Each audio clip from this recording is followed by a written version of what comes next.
இன்றைக்கி நான் சொல்ல போகிற விஷயம் மாட்டுத்தாவணி. மதுரை பக்கத்தில் மாட்டுத்தாவணி அப்படின்னு சொல்லி ஒரு இடம் வரும்.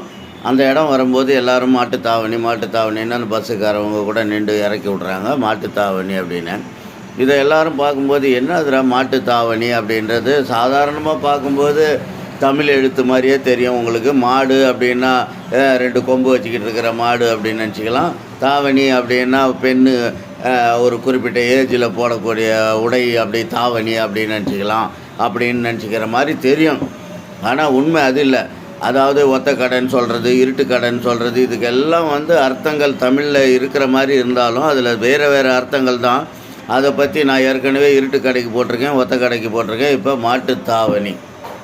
மாட்டுத்தாவணி அப்படின்னு சொல்கிறது எப்படின்னா, மாடு அப்படின்னா உங்களுக்கு நான் சாதாரண கால்நடை கேட்டில் வெட்டினரி அந்த இது கிடையாது, கேட்டில் கிடையாது, மாடு கிடையாது.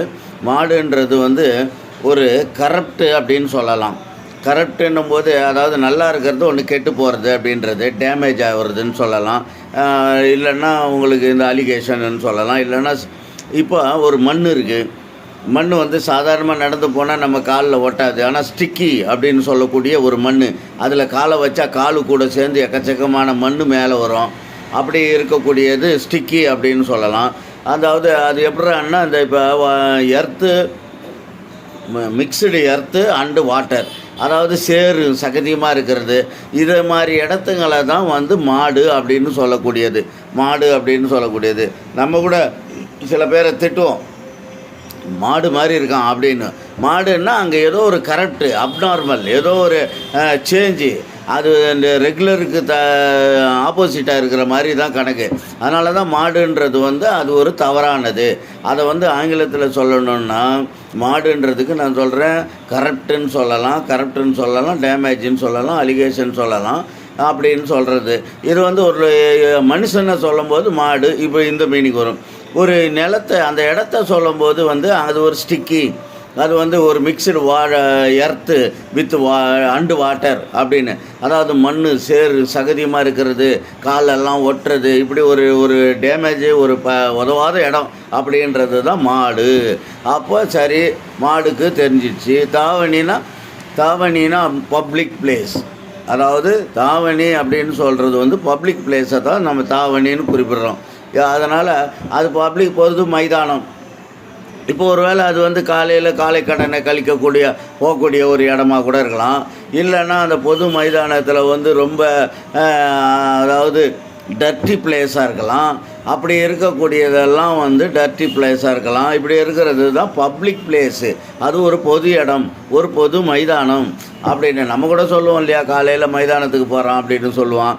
அந்த மாதிரி அது தாவணின்றது பப்ளிக் பிளேஸ் அப்படின்றத தான் குறிக்கும். அப்போ மாட்டுத்தாவணி அப்படின்னா நீங்கள் அப்போ புரிஞ்சிக்கலாம், மாட்டுத்தாவணின்னா நான் என்ன அப்படின்னா அது ஒரு மோசமான இடம். அது அதாவது ஒரு கலீஜியாக இருக்கக்கூடிய இடம், அது ஒரு டர்ட்டியான இடம், அது ஒரு ஸ்டிக்கி, ஒரு மண் அப்படியே சேறு மண் பயங்கரமாக காலெல்லாம் பிடிக்கக்கூடிய ஒரு இடம், டேமேஜி, அலிகேஷன், கரப்டட், ஸ்டிக்கி, அதாவது சேரும் சகதியமாக இருக்கக்கூடிய ஒரு டர்ட்டி அப்படின்னு பல்வேறு இதை சொல்லலாம். அதுதான் மாடு. தாவணின்றது பப்ளிக் பிளேஸு.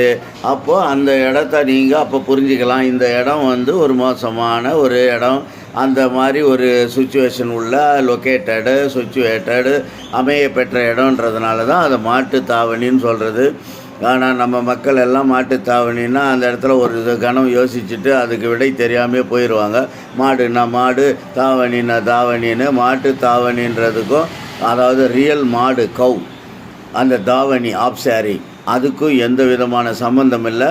இதுதான் அதனுடைய ஒரிஜினல். நல்லா கேட்டுக்கோங்க. மாடுன்னா நம்ம பசங்களை கூட திட்டியிருப்போம், மாடு மாதிரி இருக்கான் அப்படின்னு. மாடு மாதிரின்னா அவன் ஒரு கரப்டாக இருக்கான், அலிகேஷனாக இருக்கலாம், ஒரு இன்டீசெண்டாக இருக்கலாம், ஒரு டேமேஜாக இருக்கலாம். அப்படி சொல்லக்கூடியது தான் மாடு. தாவணின்றது நான் சொல்லிட்டேன் பப்ளிக் பிளேஸு, அதுலேயே எல்லா விதமான மீனிங் இருக்கும். அதனால் மாட்டுத்தாவணின்றது இனிமேல் நீங்கள் மதுரைக்கிட்ட போனீங்கன்னா மாட்டுத்தாவணி அப்படின்னு சொல்லும்போது இந்த இடம் ஒரு மைதானம் இப்படி இருந்திருக்கு ஒரு காலத்தில். அதை பஸ் ஸ்டாண்டாக கட்டி அதை பிரம்மாண்டமாக கொண்டாந்துட்டாங்க.